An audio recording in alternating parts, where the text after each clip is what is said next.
गुरु भक्ति योग। जो मुक्तात्मा पावनकारी गुरु है वे शांति और आनंद स्वरूप है। वे समदृष्टि वाले और स्थित प्रज्ञ है।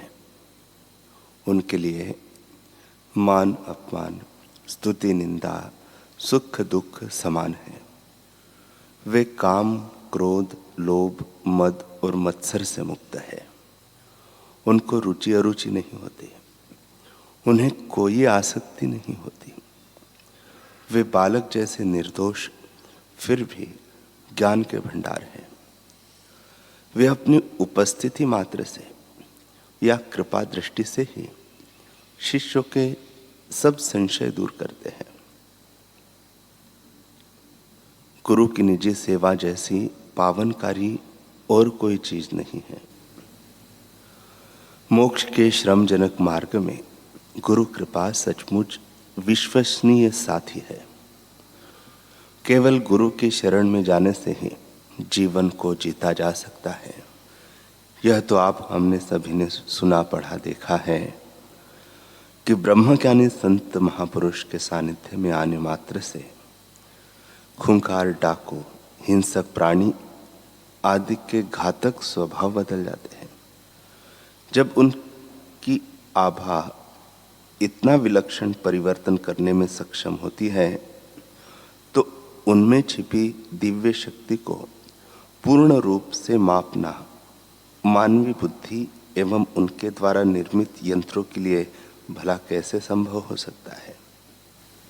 फिर भी आधुनिक विज्ञान ने अपने यंत्रों के द्वारा उसे नापने के जो प्रयत्न किए हैं उसके परिणाम भी चौंकाने वाले आए हैं। विश्व प्रसिद्ध आभा विशेषज्ञ डॉक्टर हीरा तापड़िया ने किरेलियन फोटोग्राफी से पूज्य गुरुदेव की आभा चित्र खींचा तो वो भी आश्चर्यचकित हो गए।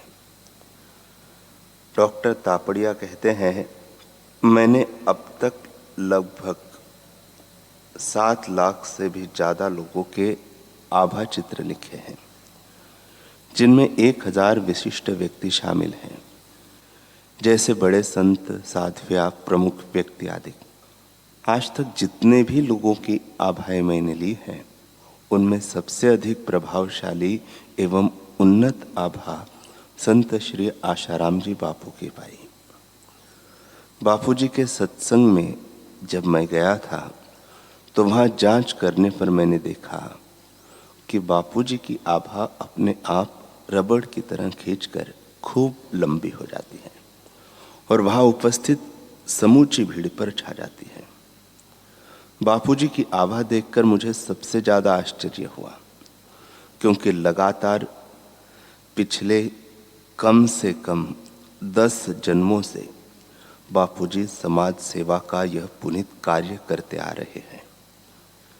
जैसे लोगों पर शक्तिपात करके उन्हें आध्यात्मिकता में लगाना, व्यसन मुक्त करना, स्वस्थ करना, समाज की बुराइयों को दूर करना, ज्ञान अमृत बांटना, आनंद बरसाना आदि मुझे पिछले 10 जन्मों तक का ही पता चल पाया।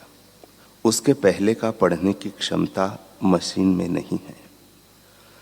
ऐसे महापुरुष, उनके सुस्पंदित आश्रम एवं उनकी शक्ति से आभा ऊर्जा संपन्न बने पीपल एवं बड़ बादशाह जैसे स्थानों का प्रभाव पूर्ण रूप से मापने में अत्याधुनिक बड़े बड़े यंत्रों का भी छोटा साबित होना स्वाभाविक ही है। शास्त्रों ने तो पहले ही घोषणा कर रखी है, तीर्थी कुर्वन्ति तीर्थानि। ब्रह्मज्ञानी महापुरुष की चरण रज से पावन हुई धरती में तीर्थत्व आ जाता है।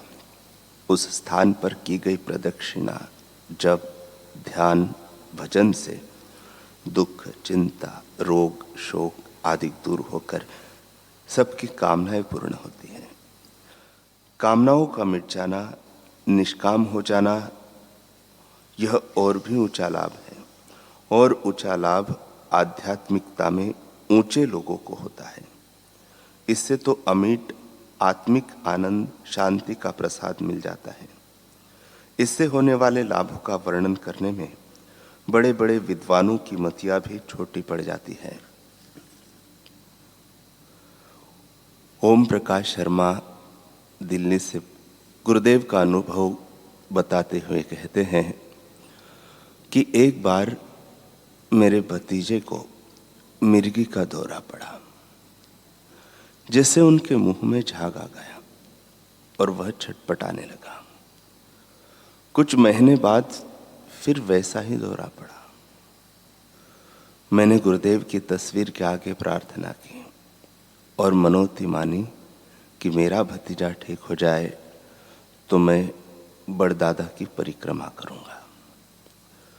फिर हर रविवार को मैं नियमित रूप से दिल्ली के करोल बाग आश्रम जाकर परिक्रमा करता और बड़दादा की मिट्टी व जल लाकर उसे देता। मैंने 4 रविवार तक ऐसा किया। इसके अलावा किसी डॉक्टर की कोई भी दवा नहीं दी। पूज्य गुरुदेव की करुणा कृपा से आज वह बिल्कुल स्वस्थ है। और एक बार की बात है, मेरी मां सीढ़ियों से गिर पड़ी। मैंने डॉक्टर को दिखाया तो उन्होंने कहा इनके कूल्हे की हड्डी टूट गई है, ऑपरेशन करना पड़ेगा। सुबह मां कोमा में चली गई। लोग कहने लगे अब इनका ठीक होना मुश्किल है, परंतु मुझे मेरे गुरुदेव पर पूर्ण विश्वास था। अस्पताल में ही मैंने श्री आशा रामायण जी का निरंतर पाठ शुरू कर दिया। समिति वालों ने मुझे गुरुदेव द्वारा प्रदत्त कोमा दूर करने वाला मंत्र बताया। उस मंत्र का जप करते हुए मैंने मां के सिर पर उंगलियों से मालिश की और बीच में उनका नाम लेकर पुकारता रहा।